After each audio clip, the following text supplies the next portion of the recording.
Do you have a website? Are you exposing your customers' personal information? Are you unintentionally violating privacy laws and even your own privacy policy? Don't wait for a hack or an expensive data breach to catch you off guard. Get Locker and make your site safe and compliant. Companies that care about their customers use Locker on their sites to protect their customers and block data thieves. Locker gives website owners an easy, no-code solution that can be up and running across their site in minutes. Visit locker.com for details. That's LOKKER.com.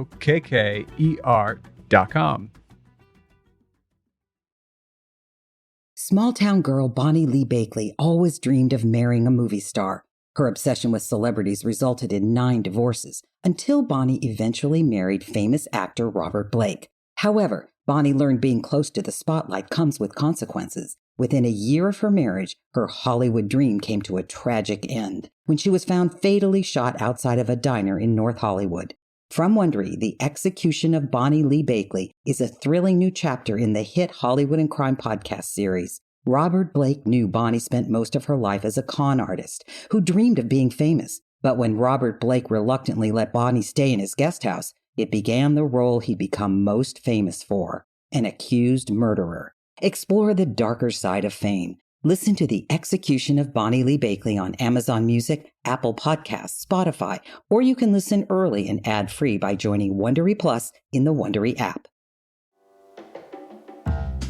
I got a call today from a friend of mine who said that he was unhackable. And I was like, well, you use the same passwords anywhere? He's like, nope. He kept prodding me. And so I said, well, sure. And I told him how, which is, what Travis, my nightmare, which is, I said, do you have a SIM code set up on your phone? And he said, no. Well, the SIM PIN code is the way in, right, Travis? Yep. That'd probably be the easiest way to do it, I would say. Which is how we got control of Adam's phone, which is why he's so quiet right now, because he can't get on the phone. No. I figured, once I did the 0000, I said, maybe that wasn't such a good idea. No, but that's the thing that's so interesting about it. When I talked to him today, I have just gotten a new phone, and I realized that I hadn't set up the SIM card PIN on this new phone. And then I had forgotten what the Verizon default password was, the PIN was. You know what it is? 1111? Yep. No. Mm-hmm. And do you know what? This is, Travis will like this one. And when I first set up my SIM card PIN code back in the day, I put in 1111, and that was what I was using the default PIN code for like 6 months until I realized I had to reset it. So, yeah, that's not a great idea. Yeah. That was when you were young and impressionable. That was last year, Adam. I don't know how young I was. No one is unhackable. Yes.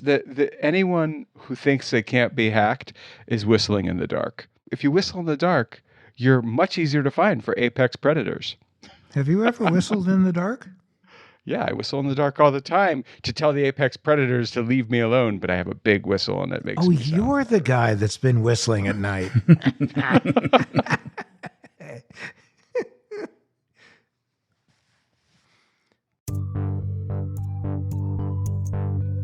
Welcome to What the Hack, a show about hackers, scammers, and the people they go after.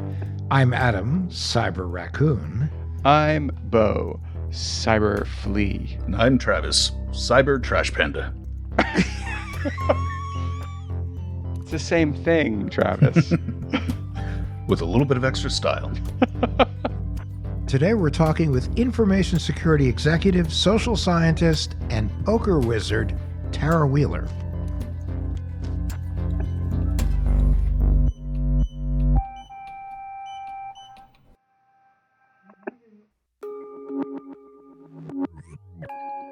I want to welcome a friend, Tarah Wheeler, on the show. We actually met a few years ago, but just a few, at a class at American University, and she dazzled me. I just said that incredibly impressive, brilliant, funny, insightful cybersecurity wizard. I need to have this person on our show. Here we are. We have her on the show, and this is very exciting. It's a real joy to be here. Thank you so very much. Welcome. Tara, where are you coming to us from right now? I'm coming to you from Seattle, Washington, land of, believe it or not, beautiful weather and a couple of distant forest fires. So gorgeous sunsets. And if I sneeze once or twice, it's me, it's not the cat. And a good football Yeah. team, may I say. So if we're going to talk about Russell Wilson, then we need to have a whole different conversation right now. I've got some corn nuts downstairs, and I definitely need to have more beer to begin the conversation. But if I could just say that I think Seattle's decision-making process has been very fine-tuned over the last 3 to 4 years. I'm not hating the path the team is taking right now, which is something I think many people throughout the lives of being a Seahawks fan cannot really say over the course of multiple years at a time. But I'm pretty okay with it. This is very true. This is very true. I was very surprised at the recent game where it came out a little differently than all of us thought. So I was pretty impressed.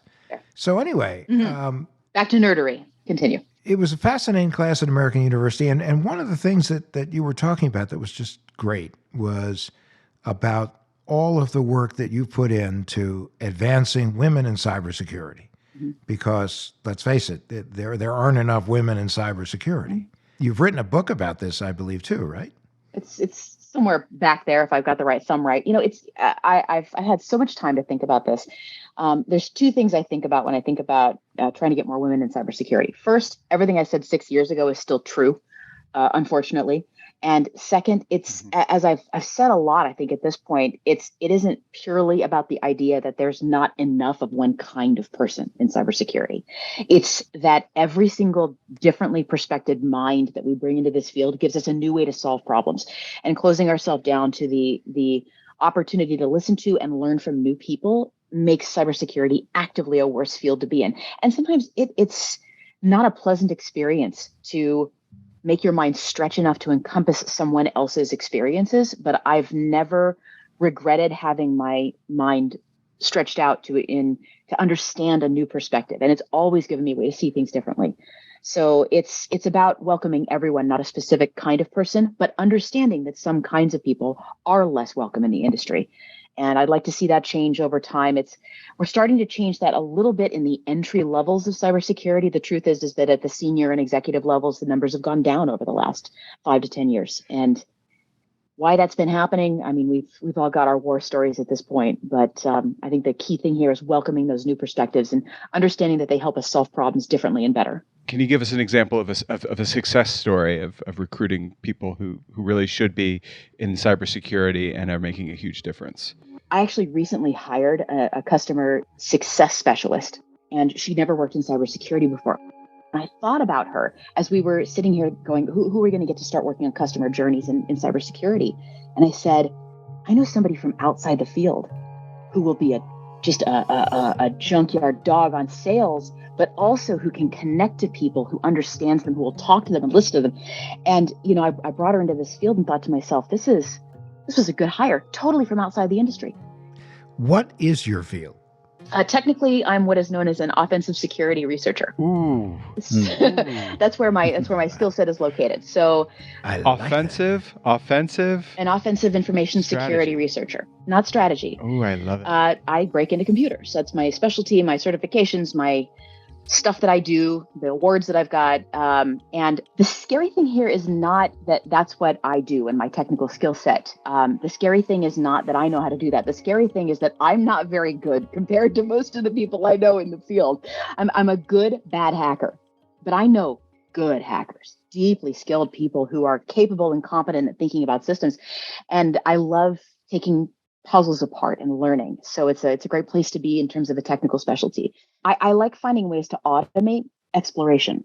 And that's what led me into a lot of the work that I do now, involving things like helping people understand their cybersecurity situation, automating tasks that don't make sense for human beings to do when computers can do them faster and better, but also just asking human questions about information security. The hacker mindset approaches problems orthogonally. We don't see stuff straight on. And that is something deeply needed in this world where we're stovepiped so much.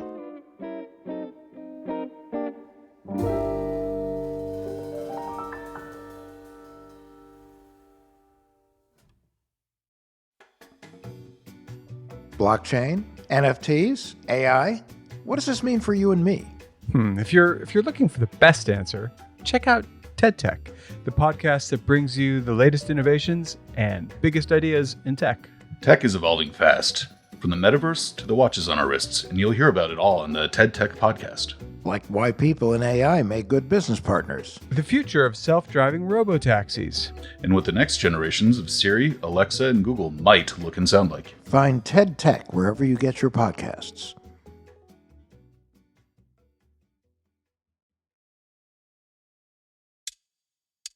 If you're trying to grow a business, you know your time is precious. Sort of. I don't know. I've always found that when you're trying to start a company, your time is sort of your own until you realize that you really have to get going, and then your time is beyond precious. Yeah. It's like you have not enough ever. So imagine if you could streamline all those little pesky routine operations that eat up your time, like lead management, employee onboarding, customer support, and anything else. But see, that's what's awesome about Zapier, because Zapier makes it easy to connect all your apps, automate routine tasks, and streamline your processes. So Travis, you've used Zapier before. What do you do with it? I've used it for a whole bunch of things. I mean, one of my favorite things is not having to code. Really, the possibilities are limitless. So one thing you can do is say if you're going to post something to a blog, then you can also post a tweet. All right, so Zapier makes it easy for anyone, and I guess that means even Adam and I, to get started with automation, and you don't have to know how to code. You just have to know how to follow instructions. It's pretty much right, Travis, yeah? Yeah, it's super easy to use, and they have thousands of these templates that you can just get started and up and running right off the bat. Do you know that the average Zapier user saves over $10,000? Let me repeat that. $10,000 in recovery time every year.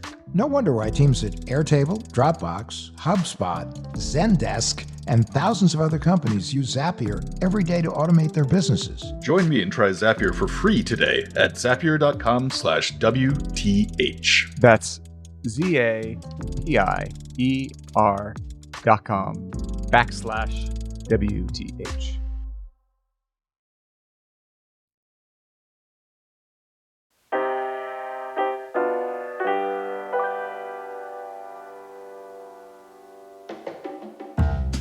When you look at the cybersecurity landscape, are there any particular people that you say, wow, I mean, that is a lion, a Greek god, a Greek goddess, anyone like that? Oh yeah.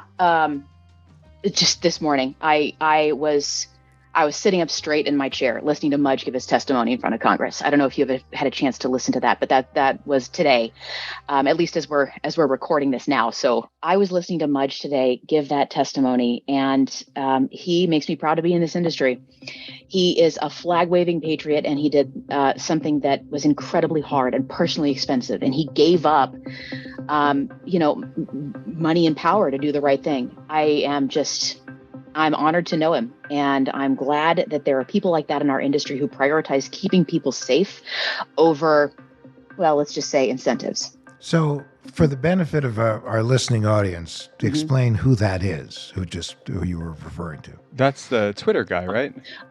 Peter Zatko. My name is Peter Zatko, but I'm more often referred to by my online handle as Mudge. His hacker handle is Mudge, is someone who spent 30 years keeping people safe in and out of government, as originally a member of a hacker collective known as Loft in Boston. I appear before you today to answer questions about information I submitted in written disclosures about cybersecurity concerns I observed while working at Twitter. He comes out of a tradition of as ethically and as in as coordinated a fashion as possible, revealing vulnerabilities to the public and forcing companies to fix things when people aren't safe as a result of those choices. For 30 years, my mission has been to make the world better by making it more secure. He ran programs at DARPA where he was the person who helped issue small grants and bring people who could solve technical problems into government to solve those problems for the U.S. And then spent some quality time upgrading security systems and running security programs at some major U.S. companies like Stripe. Then became the chief security officer at Twitter in 2020 and was there to start addressing some of the major security issues at Twitter. And it looks very much from the testimony that he's given, from the things that we've now heard in multiple serious stories, that there were some requests made of him and some pressures placed upon him to do unethical things and to hide the severity of some of the lack of compliance with prior FTC directives and US directives, as well as some requests to flatly commit felonies. What I discovered when I joined Twitter was that this enormously influential company was over a decade behind industry security standards. The company's cybersecurity failures make it vulnerable to exploitation, causing real harm to real people. Well, but he was also just ignored, roundly ignored by this top brass, no? I would say he was ignored, and when he wouldn't be ignored anymore, he was told to shut up, and when he wouldn't shut up, and so I admire that. They invited an inconvenient truth factory into their midst, and then they didn't like the inconvenient truths that he had to tell them. Exactly. This was that moment so many of us spent this morning watching this, going, this is all of the times that we were never allowed to say what was actually happening, where our contracts kept us silent, where a fear of prosecution or litigation kept us quiet for the sake of our families instead of telling what was actually happening inside companies. All the times anyone's ever been silenced because they brought up an inconvenient truth about internal information security, we're watching this just popcorn. So you mentioned that you think a lot about how to automate security, or put another way, maybe how to build in processes or checklists to mitigate risks. For our listeners, do you have any stories or advice or things a layperson can do to add these systems to their own life? I just had a friend of mine said, "Can I get hacked? I do everything right." And I was like, "Yeah, I could pay a guy to swap your SIM card." So what do you say? Or we could give Tarah your email address too, right? Tara's already moving my mouse around. It's fine. The truth is that most of the issues in security really aren't about me sneaking into your computer or installing something. Or if I did, it's because I engaged in some way with you. It's likely that there was some element of human contact at this point that made that possible. And it might have happened in a way that people didn't understand. It might have been a shared password. It might have been a conversation with someone. It might have been downloaded data. It might have been downloaded data from a breach. But it is truly about people. And it comes home to us when you say that your friend said, "Can I get hacked? I do everything right." And the answer is, if you drive perfectly, can you guarantee that you'll never get into a car accident? Right? That's the question. No, of course right. not. It comes down to the basic reality that accidents can and will happen. So what does your plan look like for avoiding them as best as you can and dealing with them when they do? Right. I believe you're an advocate of checklists, right? I am. And so you can have external failures. You can have someone else crash into you. You can have something go wrong with the car, right? Like there's no way to encapsulate everything that can go wrong. But what checklists are there for is to make sure that you as a person don't miss something that you should remember. Because human brains can't remember everything all the time. It's literally why we have databases and computers. You can't do everything with your brain, right? You need an exocortex. Like, who even remembers phone numbers anymore? So the questions that I get about how do I keep myself safe often look like making sure that you followed a simple set of steps to check in with yourself about what feels safe. Now, the reason this matters to me is not just because I have parents and I get phone calls from my parents, as all of us do. "Hey, I just got this odd phone call. I hung up. Was that the right thing to do?" And the answer is always, yes, it is the right thing to do. I don't care if it's me, hang up. I'm probably gonna be on the phone with you anyway. So the answer is there's a way to check in with yourself using a checklist where you say, the greatest question I've heard someone use is, if someone was saying all of this stuff to you that you're seeing in this email or getting on a phone call, if they just walked up to you randomly in the grocery store and said the exact same stuff, would you do it then?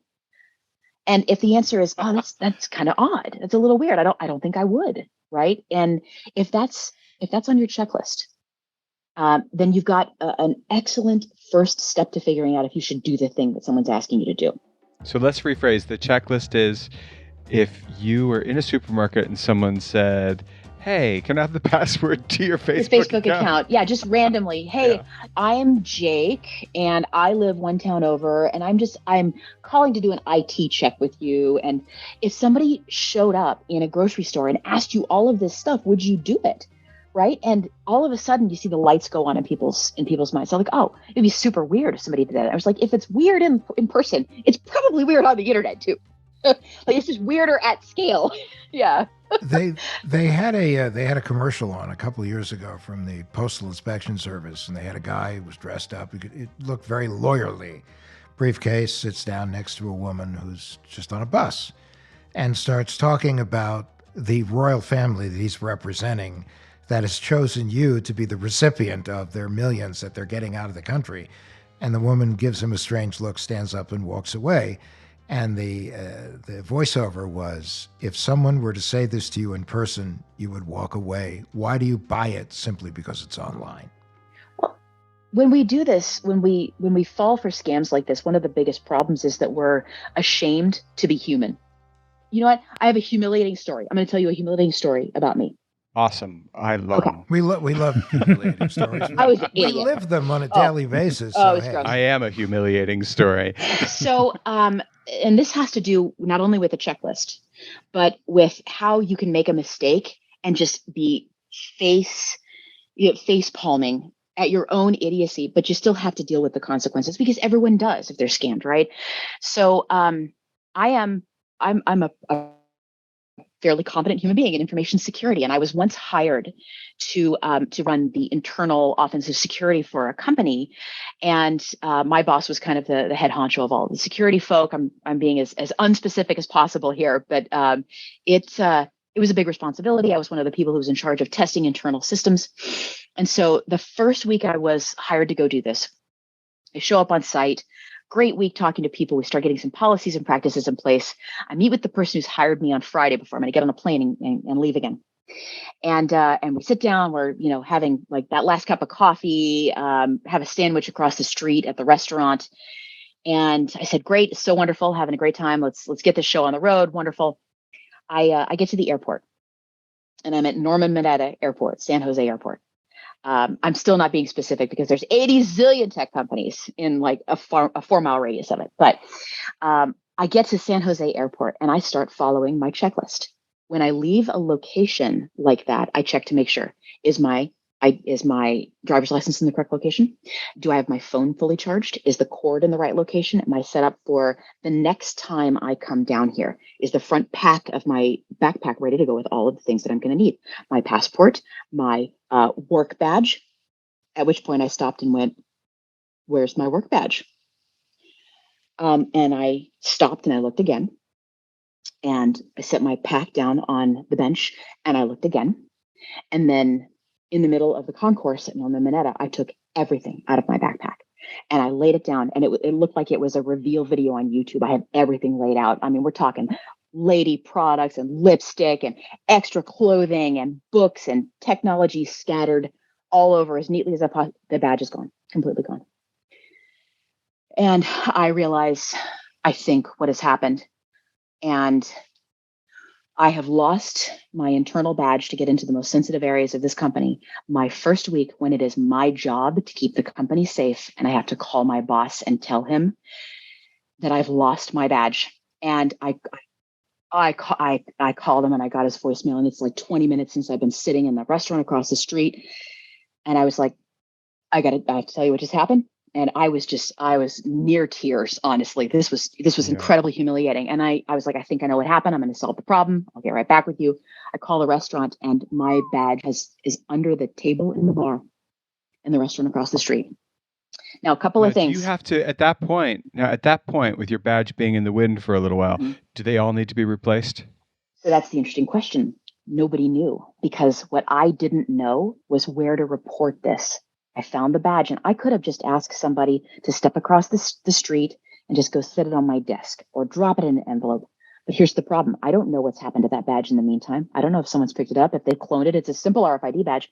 So it's now my job. I have to do this. I have to report it to security and say, look, this happened. I don't know what happened. You should probably shut my badge down in the interim and take a look at the logs and find out if anything happened to it. And they did. And the problem was there was no place to report it. So. Well, you should have just reported it to yourself. That buck could have stopped there. That's a tempting thing. And I thought about it. I did. And the answer in was cyber, yeah. it's a horrible idea. It is. and what ended up happening was by 3 days after that, the company had a new policy and process for what to do and how to get your badge shut down when you know where it is, but you don't have your hands on it, because there was no process for that ever before. There was thousands of employees at this company and no one had thought to create this process yet.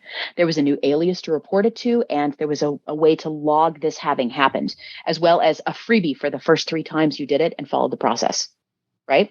Well, So, see, out of the ashes of this came a new policy, which is a good Well, thing. and out of that, this is sort of the Brandeis quote, right? That the best disinfectant is sunlight. You know, so like especially in cyber, like transparency is the name of the game, right? Yeah, it's not the crime, it's the cover up, right? And if you take this moment, there's 2 things. First, if I had not followed my checklist, I wouldn't have seen it wasn't there. And it wouldn't have been 20 minutes. It could have been 5 hours. It could have been swept up in the trash. It could have been picked up by someone, right? In that restaurant with my name and picture and company on it across the street that would have booped anybody into the building. Here's the interesting thing. You know, you've made a lot of analogies to flight and pilot and checklist. Is it really that complicated? The reason a checklist exists is to trigger your mind to solve a problem systematically, to cover as many things as you can. And a checklist in absence of understanding why that thing exists is meaningless. Here, let me give you an example. Hang on. Here, excellent one. Okay. So I'm a Cessna pilot. This is a Cessna 172, and it's a carbureted plane. You see these red things that are on here? All these red items over here, right? Yeah, that's where Jesus talks. It's definitely where Jesus talks. These are the memory items for emergency actions in flight. It's not a question of whether or not you could just follow the checklist. You have to understand why this is happening. When this says something like vents, cabin, heat, and air off, right? The reason you're doing that is to prevent smoke from entering the cabin, right? And the reason that you would open the vents, cabin, and fire and heat if the fire is out is because you're trying to get oxygen back into the cabin again. If you don't understand why that's happening and you just mechanically do it in a row, you're not actually solving the problem of you being safe and extinguishing a fire in flight, right? What you're doing is just flipping switches. For our listeners, they should know that you were holding up a laminated card that had a lot of writing on it. Yeah. But again, this writing is critical to your safety. Yes. So therefore, it's important. It's almost like in the scene from the new Top Gun Maverick. Oh, he love walks it. in with the book talking about the F-14, and he goes, "Well, you already know everything in this book." So he throws it in the trash can, and the admiral almost has a heart attack. Because, you know, oftentimes it's not about what's in the book. It's about how much do you remember is in the book, how you interpret it, and, you know, an in-depth understanding, not just memorizing, but understanding what it is, why and what. Yeah, so the checklist is sort of, it's nuanced, but it is the complications we're talking about when, you know, you say, is it really that complicated? The complicated part is life. Yeah. Life is happening. You're somewhere, you drop your badge, you know, a bird flies across your path. That's the complication. And so the checklist is like, I'm leaving the house. I have a caterwauling cat, a dog that wants to eat the cat, a child that's hungry, and an appointment I'm late for. Do I have everything? A checklist comes in handy. It's not just that it comes in handy. It's that we trick ourselves. We trick ourselves into thinking we've done what we need to do. And a checklist gives us that moment and that excuse to do not only the right thing, but to step back and say, I think I did everything right. I'm just going to go and make sure. And if you have those checklist items for yourself when it comes to things like cyber scams, things like if someone said this to me in a grocery store, would I think it's a good idea? Am I about to be talked into revealing something that I've been told never to give over the phone? Like the 2-factor code that was just sent to me in a text message. Someone calls me up and says, can you just read that off to me? If you've been told that you're not supposed to do that, but somehow you think it's a good idea this time, and you look at your checklist, and it may just be a 2-item checklist, nothing other than don't talk to strange people on the phone. And if I think this was a bad idea in person, I probably shouldn't click yes in an email either. That's going to save you from 90% of what's wrong in the world, honestly, on the internet. And if you look at that, you're like, oh, I want to make an exception to that just this one time. Just ask yourself this question. Make the 3rd thing on your checklist to stop doing this thing right now, get a call back or get a check from someone else, and just don't do it for 15 minutes. Just don't do it for 15 minutes. Get off the call, revisit it. in 15 minutes. If you still think it's a great idea, 15 minutes from now, after having talked to somebody who's a smart person, who's there with you, if you've got just some check, stop and ask yourself, if someone's trying to make you do this and you've got, and you say, I just want 15 minutes to think about it. And they say, oh no, I need it right now. That should be a giant warning sign. That is a screaming alarm. You gotta develop a pause. Exactly. Pause. Yeah. There's nothing that has to get done that fast, honestly. And again, this is not a metaphorical checklist. This is a well thought out, adapting, evolving list. That said, does this help us not be tricked by threat actors? No. No, it doesn't. I mean, like it helps you stop yourself from most attacks, but nothing ever stops everything. You must accept that sometimes you will lose. Sometimes you'll be hacked. I will lose. I have been hacked repeatedly. And the answer is that a lot of the stuff I've learned, I had to learn the very hard way. It's kind of funny. I do a lot of this stuff that it seems kind of cool, right? Hacking things, flying planes, riding motorcycles, playing poker. I do a lot of this stuff, but the truth is that almost everything I'm doing, such a boring, calm life. But it is though. That's the point. Half of what I'm doing is filling out safety equipment checks, or I'm sitting there like counting and doing odds calculations in my head. There's almost everything I'm doing is actually counting cards. I said counting odds. I did not say counting cards. Not that. Oh, sorry. Apologies. Yeah. And that's for blackjack. I see a future anyway. of you getting kicked out of casinos. I don't get kicked out. Card counting person. That's for blackjack. Card counting in poker is not only expected, it's an advantage, because you should know how many cards are in the deck. You should understand how many outs you have coming up.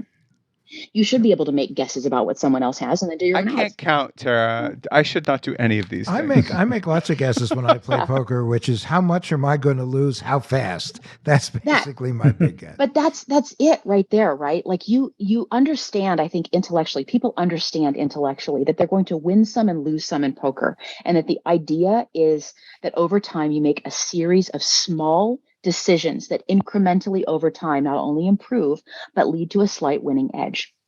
And people who like that, who like the stringent mental discipline of making small correct decisions even when they don't pay off in that moment, and can then step to the next decision and still make a good one when they're angry or frustrated over the outcome of the previous one, that's what makes a poker player. That's what makes somebody who makes small good decisions over time, right? It's not supposed to be exciting, right? A lot of this stuff is not supposed to be exciting. It's been romanticized, but the truth is you cannot solve for everything. You're going to lose in poker. You're going to fall over on your motorcycle. Something's going to go wrong in a plane. You're going to get hacked. And the question is just, have you mitigated as much as you can? Have you made the checks on yourself that make you as safe as you can? And then, my God, go live your life. Go buy some clothes on the internet, just check for as much of the safety stuff as we've taught you about as possible, right? Go live. You can't solve everything.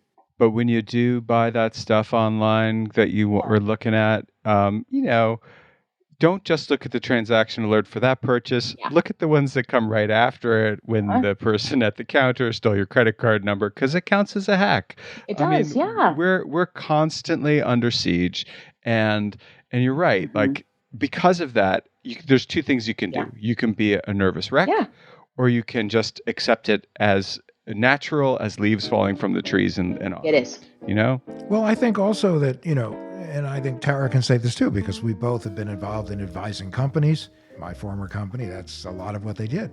And it's all about the fact that, look, at the end of the day, you can do everything right. But if somebody's on the wrong list at the wrong moment, the wrong person gains access, or somebody clicks the wrong link, something's going to happen. So it's not an issue of if it's going to happen.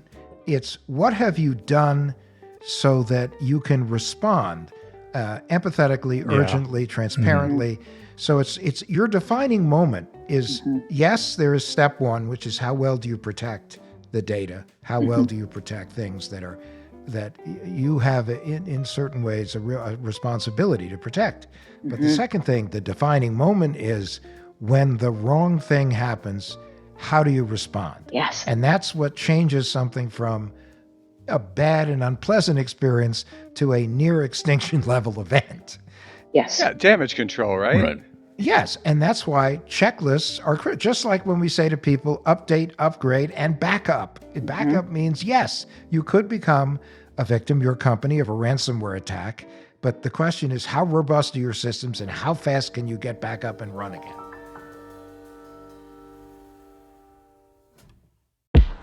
Hey, Bo and Adam, do you know why I like to use ExpressVPN? Why? It gives you a little bit of extra protection. Otherwise, it's sort of like leaving your kids in line with the nearest stranger while using the restroom. Dude, come on. Is it really that bad? It is, yeah. You can be exposed online if you're not really protecting what you're sending and receiving online. So Okay.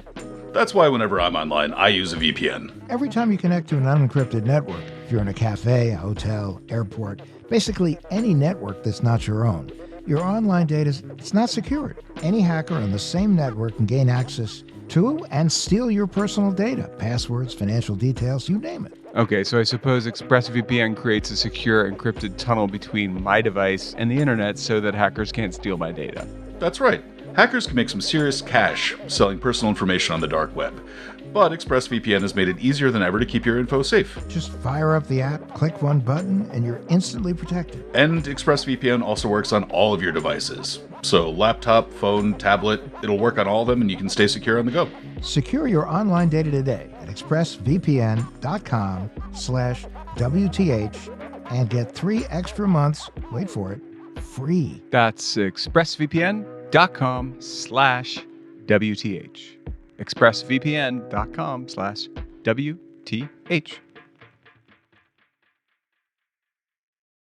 Facebook is building tools to enhance safety and security. Over 40 million people are using Facebook's Privacy Checkup each month. That's nearly 60 times the population of Washington, D.C. Learn more about the work ahead at facebook.com/action.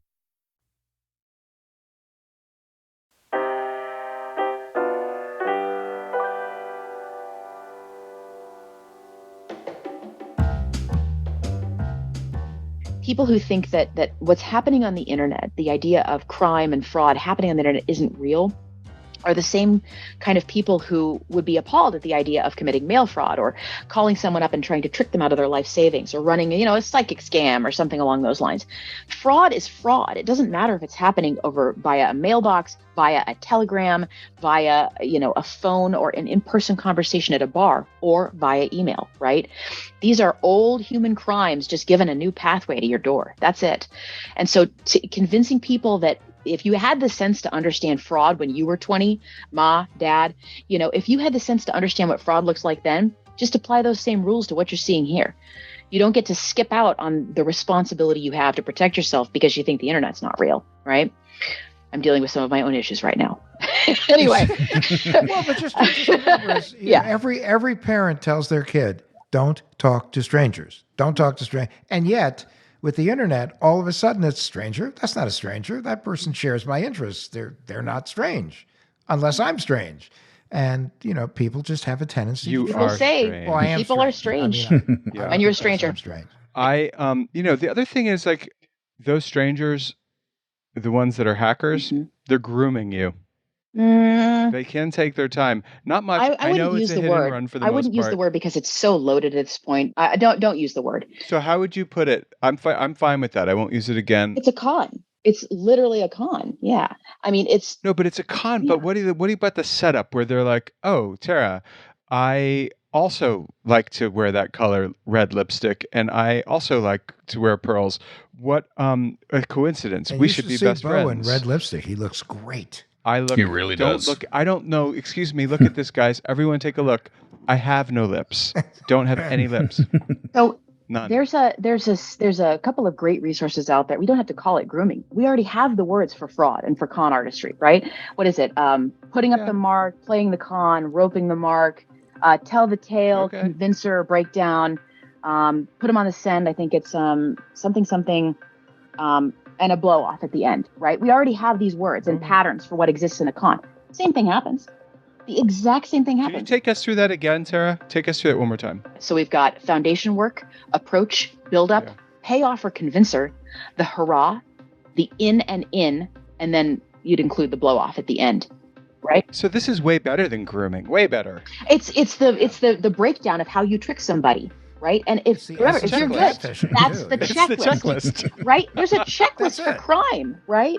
And so when you do this, you're following a process all the way through, and you're ensuring that you followed each of the stages because you're taking someone through an emotional journey, right? You take someone through an emotional journey, you bring them along with you, and you trade resources, which to them, you're tricking them into thinking the resource you're giving them is as valued as the one they're giving you. And by the end of that journey, they've experienced an emotional journey with a payoff at the end that is negative for them and a financial one that's positive for you. This is a checklist for how you do this. And a skilled con artist doesn't need to sit here with a checklist every single time. And did I do all of these things? Right. They know these things, but they may stop and sit back and ask themselves, are they succeeding? Did they skip any steps? Do they need to think about anything, build anything up a little bit more? Right. And the higher value the target, the more worthwhile it is to follow your process and get it right. And an artist will understand how much time to spend on each, what it means when you move to the next stage, what the greatest amount of benefit at each one of those stages are. That's an artist. That's someone skilled at something. And that's why I say you have to remember that somebody who is a hacker is not necessarily a computer criminal. It's a set of skills. You can use them for good or ill. I am a hacker, right? And a huge part of being a hacker is being a curious person who looks at things differently. That doesn't necessarily mean I have ethics. I like to think I do. Well, I like to think I've grown into some ethics over time. I didn't have them when I was a kid. How do you think I learned a lot of this stuff? But by the time I got here, I started realizing that this is about a set of skills that you can use. And I don't know what they tell you, but the greatest shepherd is not a sheepdog. It is a reformed wolf.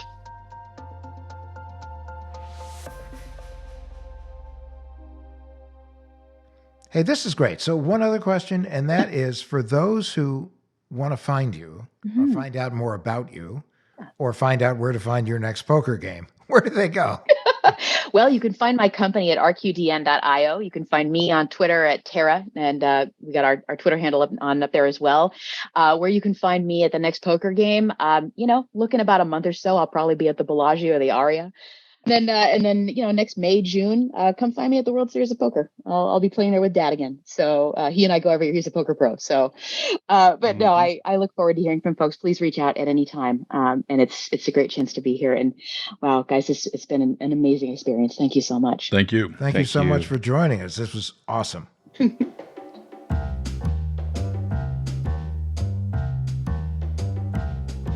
So Mudgety Mudge. If you look at him from years past, he really looked the part. Now he looks just like a suit, but he definitely sounds the part still. What the hell was Twitter thinking? Hiring somebody who is like, this is like Rocky 1 when Apollo Creed is fighting Rocky and his manager goes, he thinks this is a fight. He's gonna try and beat you up. Yeah, I mean, they invited a guy into the house who was not gonna look the other way. And now they're living with the results. What happens is that you think you're getting a show horse, and you don't realize you're getting something far more than that. Yeah, I think that's the thing I just find to be so baffling about it is why would you hire someone with his level of expertise if you're not going to be hanging on his every word? No, they did it. Come on. It's window dressing. They did it so they could brag about doing it. Yeah, and unfortunately, be careful what you wish for. And especially when you get somebody who believes in doing the right thing. Well, yeah, he was like, "Oh, I have an idea. I'm going to do my job." And that was not like what they were looking for, I guess. See, do your job. It's an interesting concept. Yeah, this day and age. But now they've got a problem. Big problem. Do we have a tinfoil swan this week? Yep. What is the tinfoil swan? The tinfoil swan is our paranoid takeaway that'll help keep you safe online.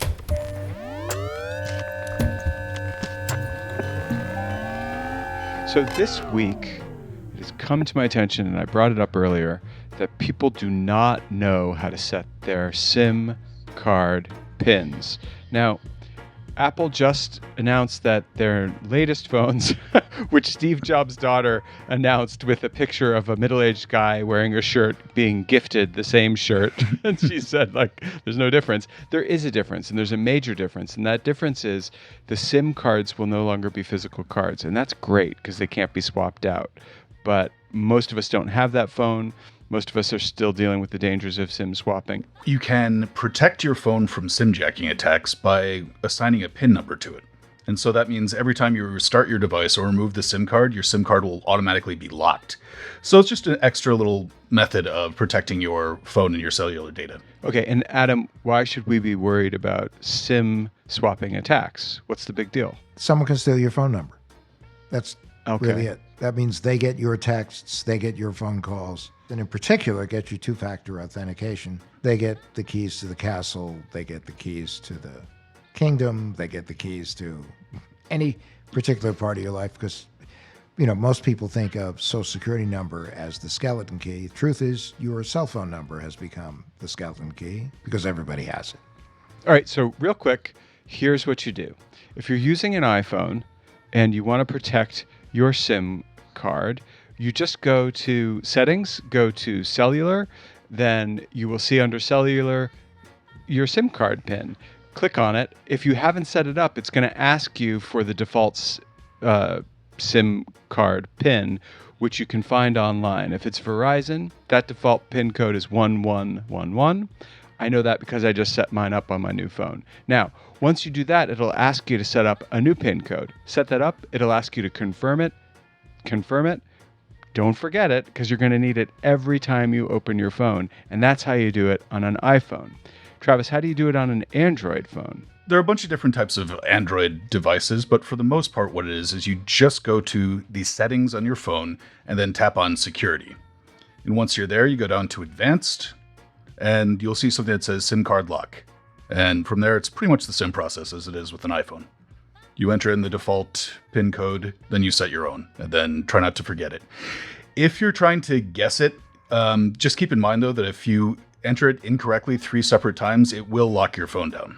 So you need to be careful when you're setting it. Yeah, and if you do that, you're going to have to go to the actual store and have them reset it. So Right. Just try to avoid that one.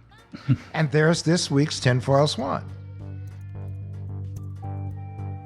If you like the show, we hope you rate and review. It does help people find it, and we're always looking for new listeners. If you have a story you want to tell on the show, we'd love to hear it. And you can get to us through adamlevin.com. That's ADAMLEVIN.com. And there's a banner that says, have a story, tell a story, something like that. Click, tell, come, talk. It'll be great. Thanks so much.